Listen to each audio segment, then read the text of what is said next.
Hi friends, it's me Sanu. Red sea അഥവാ ചുവന്ന കടൽ, ഏഷ്യയും ആഫ്രിക്കയും ബൗണ്ടറീസ് ആയിട്ടുള്ള ഒരു നാരോ സീ ലൈനാണ് ഈ ഒരു റെഡ് സീ എന്ന് പറയുന്നത്. ഈ പേര് സൂചിപ്പിക്കുന്ന പോലെ തന്നെ യഥാർത്ഥത്തിൽ ഇതൊരു റെഡ് സീ ആയി മാറിക്കൊണ്ടിരിക്കുകയാണ്. കാരണം രക്തം കൊണ്ടുള്ളൊരു ചൊരിച്ചൽ ഇന്ന് ഈ ഒരു കടലിൽ വ്യാപകമായ തോതിൽ ഒഴുകിക്കൊണ്ടിരിക്കുകയാണ്. പ്രത്യേകിച്ച് യമനിലെ ഹൂതി വിമതരും ഇന്ന് ഇസ്രായേൽ ലക്ഷ്യം വെച്ച് നടപ്പാക്കുന്ന നീക്കങ്ങളും ശക്തമായ ഒരു ഇന്റർനാഷണൽ പൊളിറ്റിക്സിലെ കേന്ദ്ര ബിന്ദുവായിട്ട് ഈ ഒരു റെഡ് സീയെ മാറ്റിക്കൊണ്ടിരിക്കുമ്പോൾ ലോകത്തിന്റെ സാമ്പത്തിക മേഖലയ്ക്ക് വലിയൊരു പ്രശ്നമായിട്ട് മാറുമെന്ന് പറയുന്ന സൂചനയാണ് റെഡ് സീയിൽ ഇപ്പോൾ സംഭവിച്ചുകൊണ്ടിരിക്കുന്ന ചില പ്രശ്നങ്ങൾ നമുക്ക് മുമ്പിൽ കാണിച്ചു തരുന്നത്. Now, Yemen's Houthi rebels have claimed responsibility for a military operation using drones in the Israeli port city of Eilat. ഏറ്റവും ഒടുവിൽ ഇന്ത്യയുടെ ഗുജറാത്തിന്റെ കോസ്റ്റൽ തീരത്ത് നിന്ന് 200 നോട്ടിക്കൽ മൈൽ അകലെയുള്ള ഒരു കപ്പലിന് സമീപത്ത് ഒരു ഡ്രോൺ അറ്റാക്ക് നടന്നെന്ന് പറയുന്ന വാർത്ത 2023 ഡിസംബർ മാസം 23-ാം തീയതി നമ്മൾ പലരും കേട്ടിരിക്കും. Well, the Indian Navy has highlighted the increasing peril of drone attacks in the Red Sea and the Northern Arabian Sea.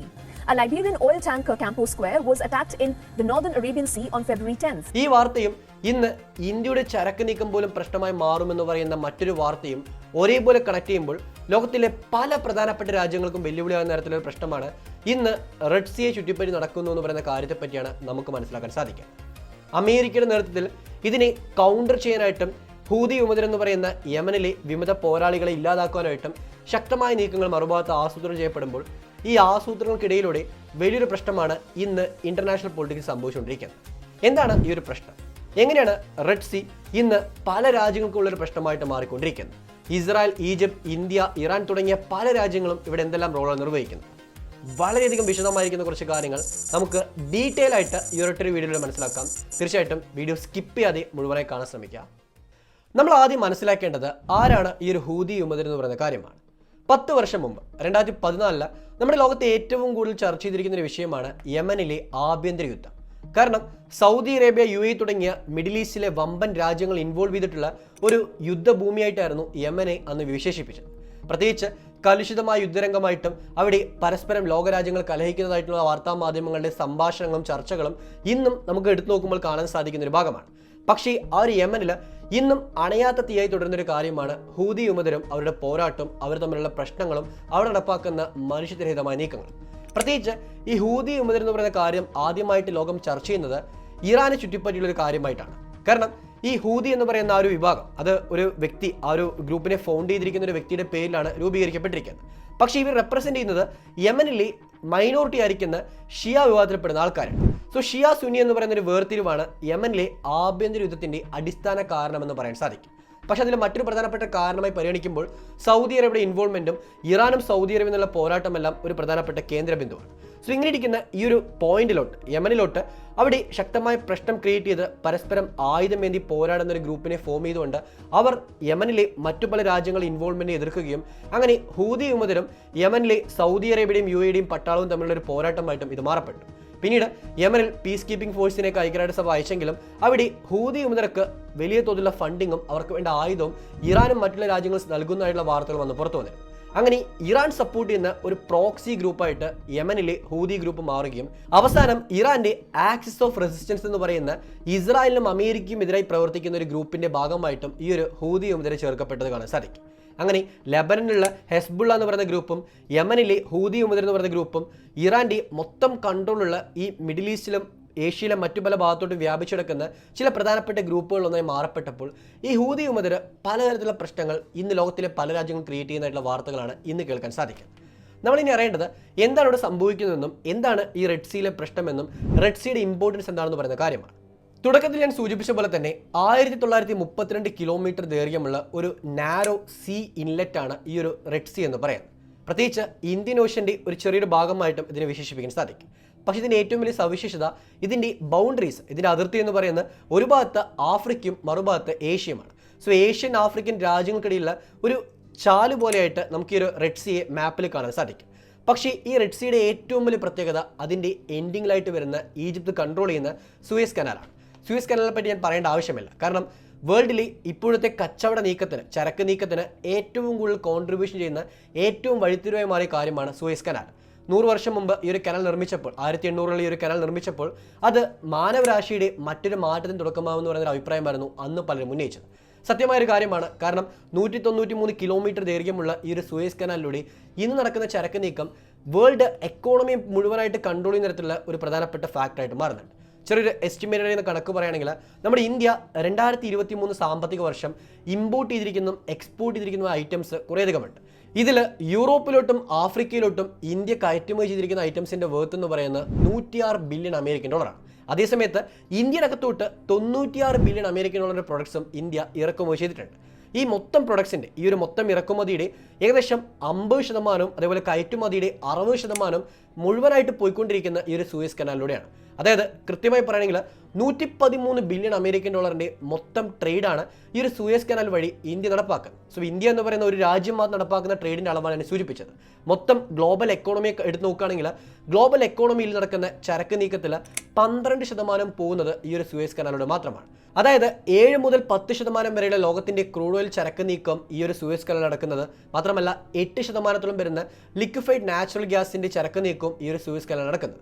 So Suez canal എന്ന് പറയുന്ന ഈജിപ്തിന്റെ ഏറ്റവും പ്രധാനപ്പെട്ട വരുമാന മാർഗത്തിലൊന്നാണ്. മാത്രമല്ല ഇന്ന് യൂറോപ്പിലും ഇന്ത്യക്കും ബാക്കിയുള്ള പല ഏഷ്യൻ രാജ്യങ്ങൾക്കുമെല്ലാം വലിയ നേട്ടങ്ങൾ സമ്മാനിക്കുന്ന ഒരു കടൽപാതയാണ് ഈ ഒരു സൂയസ് കനാൽ. കാരണം സൂയസ് കനാൽ ഇല്ലെങ്കിൽ ചരക്ക് നീക്കത്തിന് വേണ്ടി മാത്രം 2-3 ദിവസം കൂടുതലായിട്ട് വേണ്ടി വന്നേക്കാം എന്ന് പറയുന്നത് ഇവിടെ ഏറ്റവും വലിയ ഹൈലൈറ്റ്. അതുകൊണ്ട് തന്നെ സൂയസ് കനാൽ അത്രമാത്രം ഇമ്പോർട്ടൻസ് ഉണ്ട്. സോ സൂയസ് കനാലിലോട്ടുള്ള എൻട്രി പോയിന്റ് വിശേഷിപ്പിക്കുന്ന ഈ റെഡ് സീലാണ് ഇന്ന് വ്യാപകമായ പ്രശ്നം അരങ്ങേറിക്കൊണ്ടിരിക്കുന്നത്. ഈ പ്രശ്നത്തിന്റെ ഉത്ഭവം എന്ന് പറയുന്നത് 2023 നവംബർ മാസമാണ്. കാരണം 2023 നവംബർ മാസം യമനിലെ ഹൂതി വിമതർ ഒരു ഒഫീഷ്യൽ അനൗൺസ്മെന്റ് നടത്തിയിരുന്നു. അതായത് ഇസ്രായേൽ ഗാസയിലെ ജനങ്ങൾക്ക് നടത്തുന്ന ക്രൂരതയ്ക്കെതിരെയും ഗാസയിലോട്ടുള്ള ഇസ്രായേൽ സൈനിക നീക്കത്തിനെതിരായിട്ടും ഞങ്ങൾ ശക്തമായിട്ട് പ്രതികരിക്കുമെന്നും അതിനുവേണ്ടിയുള്ള നീക്കമായിട്ട് ഗാസയിലെ ജനങ്ങൾക്ക് ഐക്യദാർഢ്യം പ്രകടിപ്പിക്കാനായിട്ട് ഞങ്ങൾ ഇസ്രായേലോട്ട് പോകുന്ന എല്ലാ ചരക്ക് കപ്പലെയും ആക്രമിക്കുമെന്ന് പറയുന്ന ഒരു താക്കീതായിരുന്നു ഈ ഒരു യമനിലെ ഹൂതി വിമതരുടെ നേതാക്കന്മാർ ആദ്യം മുന്നോട്ട് വന്ന് പറഞ്ഞത്. പിന്നീട് ആ താക്കീത് നടപ്പാക്കുന്നതിലുള്ള പല നീക്കങ്ങളും ഹൂതി വിമതർ നടപ്പാക്കിയിരുന്നു. ഏറ്റവും കൂടുതൽ നവംബർ മാസം 29-ാം തീയതി ഒരു കപ്പലിലോട്ട് ഹെലികോപ്റ്ററിൽ വന്നിറങ്ങിയിട്ട് ആ കപ്പലിന്റെ കൺട്രോൾ ഏറ്റെടുത്തിട്ട് യമനിലോട്ട് തന്നെ കപ്പലിനെ കൊണ്ടുപോകുന്ന കാര്യമെല്ലാം വിഷ്വൽസ് ആയിട്ട് പുറത്തു വന്നതാണ്. അതിനുശേഷം പല കപ്പലുകൾക്ക് നേരെയായിട്ടും ഡ്രോണുകൾ ഉപയോഗിച്ചുകൊണ്ടും റോക്കറ്റുകൾ ഉപയോഗിച്ചുകൊണ്ടും ആക്രമണം നടത്താനായിട്ട് ഹൂതി വിമതർ ശ്രമിച്ചിട്ടുണ്ട്. ആ ഒരു ആക്രമണമാണ് ഇന്ന് വലിയൊരു പ്രശ്നമായിട്ട് സൂയസ് കനാലിലും റെഡ് സീയിലും ലോകത്തിന്റെ പല എക്കോണമിക്കൽ ഹബ്ബുകളെയും മാറ്റിക്കൊണ്ടിരിക്കുന്നത്. സോ എന്താണ് ഈ ഒരു പ്രശ്നം? എന്താണ് ഇവിടെ നടന്നുകൊണ്ടിരിക്കുന്ന കാര്യങ്ങൾ? ഇതിനെപ്പറ്റി നമുക്കിനി വിശദമായിട്ട് മനസ്സിലാക്കാം. ഇസ്രായേൽ ഹമാസ് സംഘർഷത്തിന്റെ ഭാഗമായിട്ട് മാറിക്കൊണ്ടിരിക്കുന്ന ഒരു പ്രശ്നമായിട്ടാണ് ഇന്ന് ഹൂതി വിമതരുടെ റെഡ് സീയിലുള്ള അറ്റാക്കിനെ പറ്റി പല വാർത്താ മാധ്യമങ്ങൾ വിശകലനം ചെയ്യുന്നത്. പക്ഷേ യഥാർത്ഥത്തിൽ ഇവിടെ നടക്കുന്ന മറ്റൊരു അധ്യായമാണെന്ന് പറയാൻ സാധിക്കും. കാരണം ഇവിടെയുള്ള മൊത്തം പ്രശ്നത്തിന്റെയും ഒരു ഡീറ്റെയിൽ ആയിരിക്കുന്ന അനലൈസിംഗ് എടുത്ത് നോക്കുകയാണെങ്കിൽ അവിടെ പരസ്പരമുള്ള കലഹവും ഇന്ന് ഒരുമിച്ച് നിൽക്കുന്ന രാജ്യങ്ങൾ പോലും അവർ ഭിന്നിക്കാനുള്ള കാരണമായിട്ട് ഇത് മാറിയേക്കാവുന്ന കാര്യത്തെപ്പറ്റി മനസ്സിലാക്കാൻ സാധിക്കും. അതിനെപ്പറ്റിയാണ് നമ്മൾ ആദ്യം പറയേണ്ടത്. അതായത് ഈ റെഡ് സീയിലോട്ട് എന്തുകൊണ്ട് ഇത്രമാത്രം അഗ്രസീവായിട്ട് ഹൂതി വിമതർ ഇസ്രായേലോട്ട് പോകുന്ന കപ്പലുകളെ ആക്രമിക്കുന്ന പ്രഖ്യാപനം നടപ്പാക്കുന്ന കാര്യത്തെപ്പറ്റി പരിശോധിക്കുമ്പോൾ അവർ ആദ്യം പറഞ്ഞൊരു കാര്യമായിരുന്നു ഇസ്രായേലിലെ മുഴുവൻ ചരക്ക് നീക്കവും ഞങ്ങൾ നിലപ്പിക്കുമെന്ന്. അങ്ങനെ ആ ചരക്ക് നീക്കം നിലപ്പിച്ചു കഴിഞ്ഞാൽ അത് ഇസ്രായേലിനെ തിരിച്ചടിയായിട്ട് മാറുമെന്നും അതുവഴി ഇസ്രായേൽ ഈ പലസ്തീനിലെ ജനങ്ങൾക്ക് അനുകൂലമായ തീരുമാനമെടുക്കുമെന്നൊക്കെയായിരുന്നു ഹൂതി വിമതർ ആദ്യം പറഞ്ഞത്. പക്ഷെ പതുക്കെ ഈ ഒരു തീരുമാനം ഞങ്ങൾ ഇസ്രായേലിലെ ചരക്ക് കപ്പലുകളെ മാത്രം ആക്രമിക്കും എന്ന് പറഞ്ഞ ഹൂതി വിമതർ പിന്നീട് ബാക്കിയുള്ള പല ചരക്ക് കപ്പലുകളും ആക്രമിക്കാൻ തുടങ്ങി. ഏറ്റവും കൂടുതൽ സ്വീഡന്റെയും ഡെൻമാർക്കിന്റെയും ഫ്ലാഗ്ഷിപ്പുകളെയും ഈവൻ ഇന്ത്യയുടെ ഫ്ലാഗ്ഷിപ്പിനെ പോലും ഈ ഹൂതി വിമതർ ആക്രമിച്ചു എന്ന് പറയുന്ന വാർത്തകളാണ് പുറത്തു വന്നുകൊണ്ടിരിക്കുന്നത്. സോ ഇതൊരു പ്രധാനപ്പെട്ട ത്രെട്ടായിട്ട് ഒരു ടൈപ്പ് ഓഫ് പൈറസി ആയിട്ട് മാറിക്കൊണ്ടിരിക്കുന്നവരുടെ അഭിപ്രായങ്ങളും ഇന്ന് കേൾക്കാൻ സാധിക്കും. അങ്ങനെ പല പ്രധാനപ്പെട്ട ഭീമൻ ചരക്ക് കപ്പലുകളും ഇന്ന് അവരുടെ കപ്പലുകളെ സൂയസ് കനാലിലൂടെ അഴിക്കാതെ മറിച്ച് ആഫ്രിക്കയിലെ ഗുഡ് ഹോപ്പ് മുനമ്പുവഴിയാണ് യൂറോപ്പിലോട്ട് എത്തിക്കാൻ ശ്രമിക്കുക. അതുവഴി വ്യാപകമായ നഷ്ടമുണ്ടെങ്കിലും ആ നഷ്ടം സഹിച്ചുകൊണ്ട് പോലും പല രാജ്യങ്ങളും അതിന് സമ്മതിക്കാനുള്ള പ്രധാനപ്പെട്ട കാരണമായിട്ട് ഈ ഒരു ഭാഗത്തുള്ള ശക്തമായ അഗ്രസീവായ ഒരു പോരാട്ടമാണെന്ന് പറയുന്ന കാരണവും ഇന്ന് പരിഗണിക്കാൻ സാധിക്കും. ഇവിടെയാണ് ഞാൻ സൂചിപ്പിച്ചിരിക്കുന്ന ഇന്റർനാഷണൽ പൊളിറ്റിക്സിലെ മറ്റൊരു അധ്യായം എന്ന് പറയാൻ സാധിക്കുന്ന ഘടകങ്ങളെ കാണാൻ സാധിക്കുന്നത്. അതായത് ഈ ഒരു ഹൂതി വിമതർക്ക് ഏറ്റവും കൂടുതൽ സപ്പോർട്ട് ചെയ്യുന്ന രാജ്യമാണ് ഇറാൻ. ഇറാന്റെ ഒരു പ്രോക്സി ഗ്രൂപ്പ് തന്നെയാണ് ഹൂതി വിമതർ. കാരണം ഇറാൻ സൗദി അറേബ്യക്കെതിരായിട്ടുള്ള ഒരു കരുവായിട്ടായിരുന്നു ഹൂതി വിമതരെ കണ്ടത്. സോ ഇവരെ ഉപയോഗിച്ചുകൊണ്ട് ഈ ഇറാൻ എന്ന് പറയുന്ന രാജ്യം ഒരു ഷിയ ഭൂരിപക്ഷമുള്ള രാജ്യമാണ്. ഹൂതി വിമതരും ഷിയ ആ ഒരു വിവാദത്തിൽപ്പെടുന്ന ആൾക്കാരാണ്. ഇവർ പരസ്പരം ഒരുമിച്ച് ചേർന്നുകൊണ്ട് സൗദി അറേബ്യക്കെതിരെ പോരാടുന്നതായിരുന്നു ആദ്യഘട്ടങ്ങൾ കാണാൻ സാധിച്ചത്. യമനിലെ സിവിൽ വാർ ശേഷം യമനിലെ സിവിൽ വാർ തന്നെ എക്സ്പാൻഡ് ചെയ്ത് ഒരു ഗ്ലോബൽ വാറായിട്ട് മാറാനുള്ള സിറ്റുവേഷനും ഇവിടെ ക്രിയേറ്റ് ചെയ്യപ്പെടുന്നത് കാണാൻ സാധിച്ചിരുന്നു. അങ്ങനെയാണ് സൗദി അറേബ്യക്കെതിരായിട്ടുള്ള ഒരു ആയുധമായിട്ട് ഈ ഒരു ഹൂതി വിമതരെ കൃത്യമായി ഉപയോഗിക്കാനായിട്ട് ഇറാൻ ശ്രമിച്ചത്. ഇന്ന് ഇറാനും സൗദി അറേബ്യയും ഒരു നല്ലൊരു ബന്ധത്തിലാണ് പോയിക്കൊണ്ടിരിക്കുന്നത്. പക്ഷേ ഈ ഒരു ബന്ധം വളരെയധികം സ്ട്രോങ് ആയിട്ട് മാറുന്നുണ്ടെങ്കിലും അവിടെ ഹൂതി വിമതരും ഹെസ്ബുള്ളയും ബാക്കിയുള്ള പല ഗ്രൂപ്പുകളും പറയുന്ന ഒരു അഭിപ്രായമാണ് സൗദി അറേബ്യയും ബാക്കിയുള്ള ഗൾഫ് രാജ്യങ്ങളും ഇസ്രായേലിന് വേണ്ടി പ്രവർത്തിക്കുകയാണെന്നും ഇസ്രായേലിന് വേണ്ടി നിലപാടെടുക്കുകയാണെന്നും അവരൊരിക്കലും ഒരു മുസ്ലിം ബ്രദർഹുഡ് എന്ന് പറയുന്ന കാര്യത്തിന് വേണ്ടി പ്രവർത്തിക്കുന്നില്ല എന്നും ഗാസയിലെ ജനങ്ങൾക്ക് അവർ സപ്പോർട്ട് ചെയ്യില്ല എന്ന് പറയുന്ന കാര്യമാണ് ഉന്നയിച്ചുകൊണ്ടിരിക്കുന്നത്. അതായത് സൗദി അറേബ്യ ഒരു കാരണവശാലും ഇസ്ലാമിക രാജ്യങ്ങളുടെ തലവനായിട്ട് മാറാൻ പാടില്ല എന്ന് പറയുന്ന എതിർപ്പാണ് ഇന്ന് ഈ പ്രോക്സി ഗ്രൂപ്പിൽ ഉന്നയിച്ചുകൊണ്ടിരിക്കുന്നത്. സോ ഇറാനും സൗദി അറേബ്യയും ഒരുമിച്ചെങ്കിലും ഇന്നും അവർ തമ്മിലുള്ള ആ ഒരു പ്രശ്നം, ആ ഒരു വൈരാഗ്യം കൃത്യമായിട്ട് കാണാൻ സാധിക്കും. ആ ഒരു വൈരാഗ്യം തന്നെയാണ് ഇന്ന് ഇവിടെയും കൃത്യമായിട്ട് നമുക്ക് മനസ്സിലാക്കാൻ സാധിക്കും. കാരണം ഏറ്റവും കൂടുതൽ ഈ ഷിപ്പുകളെ ആക്രമിക്കും തോറും ഇതിന് വലിയൊരു പ്രശ്നമായിട്ട് മാറുന്ന മിഡിൽ ഈസ്റ്റിലെ രാജ്യങ്ങൾ കൂടെയാണ്. ആ രാജ്യങ്ങൾ ചരക്ക് നീക്കം പോലും നിലയ്ക്കപ്പെട്ടേക്കാം. കാരണം മിഡിൽ ഈസ്റ്റ് എന്ന് പറയുന്ന ഒരു മൊത്തം മേഖല യൂറോപ്പിനെയും ഏഷ്യയുമാണ് ഏറ്റവും കൂടുതൽ ചരക്ക് നീക്കത്തിനായിട്ട് ആശ്രയിച്ചിരിക്കുന്നത്. യൂറോപ്പിലോട്ടും ഏഷ്യയിലോട്ടും ഓയിലും ബാക്കിയുള്ള പല കാര്യങ്ങളും എത്തിക്കാനായിട്ട് ഇന്നും ഈ ഒരു പാതയാണ് പലപ്പോഴായിട്ട് പല രാജ്യങ്ങളും ഉപയോഗിക്കുന്നത്. അതുകൊണ്ട് തന്നെ മിഡിൽ ഈസ്റ്റിന് ഏറ്റവും വലിയ വരുമാന മാർഗ്ഗമായിരിക്കുന്ന ഓയിൽ ട്രാൻസ്പോർട്ടേഷൻ ഇത് ബാധിച്ചേക്കാവുന്ന ഒരു കാര്യമാണ് മനസ്സിലാക്കാൻ സാധിക്കുക. സോ ഇങ്ങനെ ഇതൊരു ഗ്ലോബൽ ഇഷ്യൂ ആയിട്ട് മാറാനായിട്ട് ഇവിടെ ഹൂതി മുതൽ ഒരു പ്രധാനപ്പെട്ട പ്രശ്നമായിട്ട് മാറുമ്പോൾ അതിനെ കൗണ്ടർ ചെയ്യാനും ഇത് എങ്ങനെ മറ്റു രാജ്യങ്ങളെ ഇമ്പാക്ട് ചെയ്യാൻ പോകുന്നു എന്ന കാര്യത്തെപ്പറ്റിയും കൂടെ നമ്മൾ അറിയേണ്ടത്. നമുക്കിനി എങ്ങനെയാണ് മറ്റു പല രാജ്യങ്ങളെയും ഇത് ബാധിച്ചുകൊണ്ടിരിക്കുന്ന എന്ന കാര്യത്തെപ്പറ്റി മനസ്സിലാക്കാൻ ശ്രമിക്കാം. ഞാൻ മുൻപ് സൂചിപ്പിച്ചൊരു കാര്യമായിരുന്നു, ഇന്ത്യയുടെ ചരക്ക് നീക്കത്തിൽ വളരെയധികം പങ്കുവഹിക്കുന്ന മേഖലയാണ് റെഡ് സീയും സൂയസ് കനാലും. ഈ രണ്ട് ഭാഗത്തുകൂടെ ഇപ്പോഴും വലിയ തോതിലുള്ള ചരക്ക് നീക്കമാണ് ഇന്ത്യ നടപ്പായിക്കൊണ്ടിരിക്കുന്നത്. ഈവൻ ഇന്ത്യ യൂറോപ്പിലോട്ടും ആഫ്രിക്കയിലോട്ടും അഗ്രികൾച്ചർ പ്രോഡക്ട്സ് പോലും എത്തിക്കാനായിട്ട് ഈ ഒരു പാതയാണ് ഉപയോഗിക്കുന്നത്. പക്ഷെ ഇപ്പോൾ ഏറ്റവും ലേറ്റസ്റ്റ് ആയിട്ട് ഇങ്ങനെ ഇഷ്യൂ വന്നത് മൂലം പല കപ്പലുകളുടെ ഉടമസ്ഥരും ഈ ചാർട്ട് ചെയ്യുന്ന ആ ഒരു സ്ഥാപനങ്ങളെല്ലാം തന്നെ ഈ കപ്പലുകളുടെ ചരക്ക് നീക്കത്തിനുള്ള ചാർജ് വളരെയധികം കൂടുതലാക്കി മാറ്റിയിട്ടുണ്ട്. ഏറ്റവും ഒടുവിൽ ഇസ്രായേലിലോട്ട് മാത്രം പോകുന്ന കപ്പലുകൾക്ക് 250% കൂടുതൽ ഇൻഷുറൻസ് പ്രീമിയം നൽകണമെന്ന കാര്യം പോലും ഇന്നും പല കമ്പനികളും മുന്നോട്ട് വയ്ക്കുന്നുണ്ട്. സോ ചരക്ക് നീക്കം ഇന്ന് പ്രതികൂലമായി ബാധിച്ചിരിക്കുകയാണ്. ഈ ഒരു മൊത്തം ഗ്ലോബൽ സീലൈനെയും ബാധിക്കുന്ന ഒരു കാര്യമായിട്ട് ഇത് മാറിയിട്ടുണ്ട്. അങ്ങനെ ആ ഒരു ഇമ്പാക്ട് ഇന്ത്യക്ക് വലിയ തോതിൽ വന്നുകൊണ്ടിരിക്കുന്ന കാര്യത്തെപ്പറ്റി ഇവിടെ മനസ്സിലാക്കാൻ സാധിക്കും. നമ്മൾ ആദ്യം പറയേണ്ടത് ഇന്ത്യക്ക് വന്നുകൊണ്ടിരിക്കുന്ന ഇമ്പോർട്ടൻ്റ് ആയിരിക്കുന്ന പ്രശ്നങ്ങളാണ്. പ്രത്യേകിച്ച് ഇന്ത്യയുടെ ഗുജറാത്ത് തീരത്ത് പോലും വന്നിരിക്കുന്ന കപ്പലിനെ ആക്രമിക്കാനായിട്ട് ശ്രമിച്ചു എന്നൊരു വാർത്ത പുറത്തു വന്നപ്പോൾ തന്നെയാണ് ഇന്ത്യയുടെ നേവി ഒഫീഷ്യലായിട്ട് ഇന്ന് ഇന്ത്യൻ ഓഷ്യൻ സമീപത്തോട്ട് വളരെയധികം ഡേഞ്ചറസ് ആയിട്ടുള്ള പല മിസൈൽ അറ്റാക്കുകൾ, ഡ്രോൺ അറ്റാക്കുകൾ സംഭവിക്കുന്നു പറയുന്ന കാര്യങ്ങളെപ്പറ്റി ഒഫീഷ്യൽ റിപ്പോർട്ട് പുറത്തുവിട്ടിരിക്കുന്നത്. അതുകൊണ്ട് തന്നെ ഏത് സമയത്തും എന്തും സംഭവിച്ചേക്കാമെന്ന് പറയുന്നൊരു ബിംബം ഉള്ളതുകൊണ്ട് ചരക്ക് നീക്കത്തിൽ കാര്യമായ പ്രശ്നങ്ങൾ വന്നേക്കാം. ഇത് ഇന്ത്യയുടെ മുഴുവൻ എക്കോണമിയെ പോലും ബാധിക്കുന്ന ഒരു പ്രശ്നമായിട്ട് മാറിയേക്കാമെന്നുള്ള അഭിപ്രായങ്ങളും ഇന്ന് കേൾക്കാൻ സാധിക്കും. മാത്രമല്ല ഇവിടെ ഇന്ത്യക്ക് ഇതൊരു വലിയ പ്രശ്നമായിട്ട് മാറുന്ന പോലെ തന്നെയാണ് അമേരിക്കയും ഈജിപ്തിനും ബാക്കിയുള്ള പല രാജ്യങ്ങളും പ്രശ്നമായിട്ട് മാറുന്നത്. അമേരിക്ക എക്സാമ്പിൾ എടുക്കുകയാണെങ്കിൽ അമേരിക്കയുടെ ഇപ്പോഴത്തെ ഏറ്റവും വലിയ പ്രശ്നങ്ങളൊന്നായി മാറിയിരിക്കുകയാണ് പനാമ കനാൽ എന്ന് പറയുന്ന മറ്റൊരു അറ്റ്ലാന്റിക് സമുദ്രയും പസഫിക് സമുദ്രയും വേർതിരിക്കുന്ന കനാലിൽ ഇന്ന് അവിടെ വെള്ളം വറ്റിക്കൊണ്ടിരിക്കുന്ന ഒരു കാര്യം. അവിടെ വലിയ തോതിൽ വരൾച്ചയുണ്ട്. ഈ വരൾച്ച മൂലം കപ്പലുകൾക്ക് ഈ ഒരു പനാമ കനാൽ ഉപയോഗിക്കാൻ സാധിക്കാതെ വന്നിരിക്കുന്ന ഒരു അവസ്ഥയാണ് ഇപ്പോഴുള്ളത്.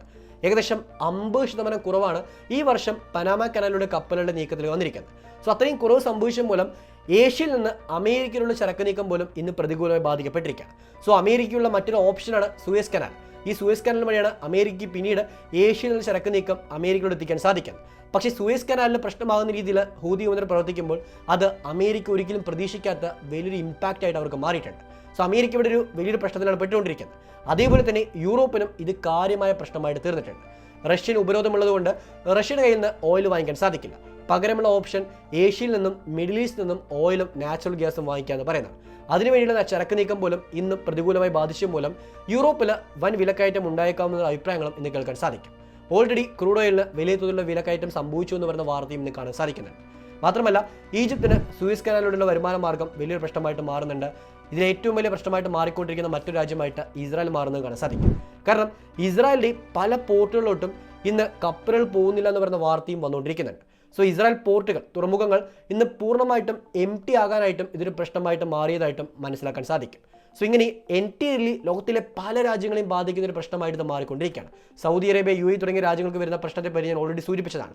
ഇങ്ങനെ പല രാജ്യങ്ങൾക്കും ഇതൊരു പ്രതികൂലമായ കാര്യമായിട്ട് മാറുമ്പോൾ ഇവിടെ എന്താണ് സൊല്യൂഷൻ എന്ന് പറയുന്ന കാര്യത്തെപ്പറ്റി നിങ്ങൾക്കൊരു തോന്നൽ വന്നേക്കാം. ഒന്നാമതായിട്ട് അമേരിക്ക ഓപ്പറേഷൻ പ്രോസ്പെറിറ്റി ഗാർഡിയൻ എന്ന് പറയുന്ന ഒരു നീക്കം നടപ്പാക്കിയിട്ടുണ്ട്. ഇതുവഴി മറ്റു പല രാജ്യങ്ങളെ ഇൻവോൾവിച്ചുകൊണ്ട് ഹൂതി വിമതരുടെ ആക്രമണത്തെ തടയാനായിട്ടും അതിനുവേണ്ടിയുള്ള പ്രൊട്ടക്ഷൻ നൽകാനായിട്ടുമാണ് അമേരിക്ക ശ്രമിക്കുന്നത്. അമേരിക്ക ഈ ഓപ്പറേഷൻ അനൗൺസ് ചെയ്ത ശേഷം ഇന്ന് ഈ ഭാഗത്തുള്ള ചരക്ക് നീക്കം സുഗമമാക്കാനായിട്ട് മറ്റു രാജ്യങ്ങളും ഇൻവോൾവ്മെന്റ് കാണിക്കാൻ തുടങ്ങിയിട്ടുണ്ട്. സോ ഈ ഒരു നീക്കത്തിലൂടെ അമേരിക്ക കുറച്ചും കൂടെ എഫക്റ്റീവായിട്ട് ഒരു പോലീസ് എന്ന് പറയുന്ന അവരുടെ പഴയ ഒരു പ്രതാപകാലം തിരിച്ചെടുക്കാനായിട്ട് ശ്രമിക്കുന്നു പറയുന്ന അഭിപ്രായങ്ങൾ കേൾക്കാൻ സാധിക്കും. മാത്രമല്ല രണ്ടാമതായിട്ട് ഇന്ത്യക്ക് വരുന്നൊരു പ്രശ്നം, ഇന്ത്യയുടെ ചരക്ക് നീക്കത്തിന് പ്രതികൂലമായി ബാധിക്കുന്ന ഒരു പ്രശ്നത്തെ ഒഴിവാക്കാൻ വേണ്ടിയിട്ട് ഇറാനുമായിട്ട് ചർച്ച നടത്താൻ പോകുന്നു പറയുന്ന കാര്യം അറിയാൻ സാധിക്കുന്നുണ്ട്. കാരണം ഇറാൻ എന്ന് പറയുന്ന രാജ്യം ഇവിടെ വളരെയധികം ഇമ്പോർട്ടൻ്റ് ആയിരിക്കുന്ന ഒരു റോൾ നിർവഹിക്കുന്നുണ്ട്. സോ ഇറാൻ ഉപയോഗിച്ചുകൊണ്ട് ഹൂതി വിമതരുടെ ഇന്ത്യൻ ചരക്ക് നീക്കത്തെ എതിർക്കുന്ന ഒരു നീക്കത്തെ അട്ടിമറിക്കാനായിട്ടും ഇന്ത്യ ശ്രമിക്കുന്നുണ്ട്. സോ ഇറാൻ ഉപയോഗിച്ചുകൊണ്ട് ഹൂതി വിമതരെ കൺട്രോൾ ചെയ്തുകൊണ്ട് ഇന്ത്യൻ ചരക്ക് നീക്കം സുഗമമാക്കാനായിട്ട് ഇന്ത്യ ശ്രമിക്കുന്നത് കാണാൻ സാധിക്കും. ഇന്ത്യ ഇതുവരെ ഔദ്യോഗികമായിട്ട് ഈ ഒരു അമേരിക്കയുടെ പുതിയ ഓപ്പറേഷന്റെ ഭാഗമായിട്ട് മാറിയിട്ടില്ല. അതുകൊണ്ട് തന്നെ ഇന്ത്യ ഇപ്പോൾ ഇൻഡിപെൻഡന്റ് ആയിട്ടാണ് ഇന്ത്യയുടെ പ്രശ്നം ഫേസ് ചെയ്യാൻ ശ്രമിക്കുന്നത്. സോ ഇന്ത്യക്കുള്ള ഒരു പുതിയൊരു അഡ്വാൻറ്റേജ് മാറിയേക്കുക എന്ന് പറയുന്ന മറ്റൊരു പ്രധാനപ്പെട്ട കാര്യമാണ്. ഇങ്ങനെ ഓവറോൾ ആയിട്ട് ഈ റെഡ് സീയിലെ പ്രശ്നം പുതിയൊരു ഗ്ലോബൽ എക്കോണമിക്കൽ ഇമ്പാക്റ്റ് സൃഷ്ടിക്കാൻ പോകുന്നു പറയുന്ന കാര്യത്തെപ്പറ്റി മനസ്സിലാക്കാൻ സാധിക്കും. ഈ ഒരു എക്കോണമി ബാധിക്കുന്ന ഒരു പ്രശ്നം നമ്മളെയും എങ്ങനെ ബാധിക്കും എന്നൊരു കാര്യത്തെപ്പറ്റി തീർച്ചയായിട്ടും കണ്ടറിയാം. കാരണം ഒരു രാജ്യത്ത് യുദ്ധം നടക്കുമ്പോൾ അത് മറ്റു പല രാജ്യങ്ങളെയും ബാധിക്കുമെന്ന് പറയുന്നതിൻ്റെ ഏറ്റവും വലിയ എക്സാമ്പിളാണ് ഈ വന്നുകൊണ്ടിരിക്കുന്ന വാർത്തകൾ. ഈ വാർത്തകൾ കൃത്യമായിട്ട് മനസ്സിലാക്കാൻ ശ്രമിക്കുക. യുദ്ധം എന്ന് പറയുന്നത് ഒന്നിനും പരിഹാരമല്ല, മറിച്ച് യുദ്ധം സൃഷ്ടിക്കുന്നത് മറ്റു പല ആൾക്കാർക്കുള്ള നേട്ടങ്ങൾക്ക് വേണ്ടിയാണ്. ആ നേട്ടങ്ങൾ എന്താണെന്ന് മനസ്സിലാക്കാൻ ശ്രമിച്ചാൽ തന്നെ നമുക്ക് പല കാര്യങ്ങളെപ്പറ്റിയും വ്യക്തമായൊരു ധാരണ ലഭിക്കുന്നതാണ്. പലപ്പോഴും ഈ യുദ്ധം എന്ന് പറയുന്ന മറ്റു പല പ്രശ്നങ്ങളുടെ തുടർച്ചയായിട്ടുള്ളൊരു കാര്യമാണെന്ന് പലരും വ്യാഖ്യാനിക്കും. പക്ഷേ യഥാർത്ഥത്തിൽ ഇത് മറ്റു പല രാജ്യങ്ങളുടെ സ്റ്റെബിലിറ്റി ഇൻക്രീസ് ചെയ്യാനും അവർക്ക് വേണ്ട നേട്ടങ്ങൾ സ്വന്തമാക്കാനുള്ള ഒരു അവസരമായിട്ടും ഇവർ ഉപയോഗിക്കുന്നുണ്ട്. ജസ്റ്റ് ഒരു എക്സാമ്പിൾ പറയുകയാണെങ്കിൽ അമേരിക്ക ഇപ്പോൾ ലഭിച്ചിരിക്കുന്ന തക്കം ഉപയോഗിച്ചുകൊണ്ട് അവരുടെ പ്രതാപകാലം ആ ഒരു ലോക പോലീസ് എന്ന് പറയുന്ന ആ ഒരു ഭാഗത്തോട്ട് വീണ്ടും എൻട്രി ചെയ്യാൻ ശ്രമിച്ചേക്കാം. ചൈന ഓൾറെഡി ഇന്ത്യൻ ഓഷ്യൻ വഴിയും ഈ റെഡ് സീയിലോട്ടുള്ള പ്രവേശനം സുഗമമാക്കാൻ ശ്രമിക്കുന്നുണ്ട്. നമ്മുടെ ഇന്ത്യക്കാണെങ്കിൽ ഇത് വലിയൊരു പരീക്ഷണകരമായ ഘട്ടമായിട്ട് മാറിയിരിക്കുകയാണ്. കാരണം ചരക്ക് നീക്കം എന്ന് പറയുന്ന കാര്യത്തിന് വലിയൊരു വെല്ലുവിളിയാണ് ഇപ്പോൾ മാറിക്കൊണ്ടിരിക്കുന്നത്. അതെങ്ങനെ ഇന്ത്യ അതിജീവിക്കും? ഇങ്ങനെ പല രാജ്യങ്ങൾക്കുള്ളൊരു ടെസ്റ്റായിട്ടും ഇത് മാറിക്കൊണ്ടിരിക്കുന്നുണ്ട്. നിങ്ങൾക്ക് എന്താണ് ഈ കാര്യങ്ങളെപ്പറ്റി തോന്നുന്നത്? നിങ്ങളുടെ അഭിപ്രായം തീർച്ചയായിട്ടും താഴെ കമന്റ് ബോക്സിൽ രേഖപ്പെടുത്തുക. മറ്റൊരു ഇൻട്രസ്റ്റിംഗ് ആയ വിഷയമായിട്ട് വീണ്ടും കണ്ടുമുട്ടാം. Thank you for this video. Jai Hind.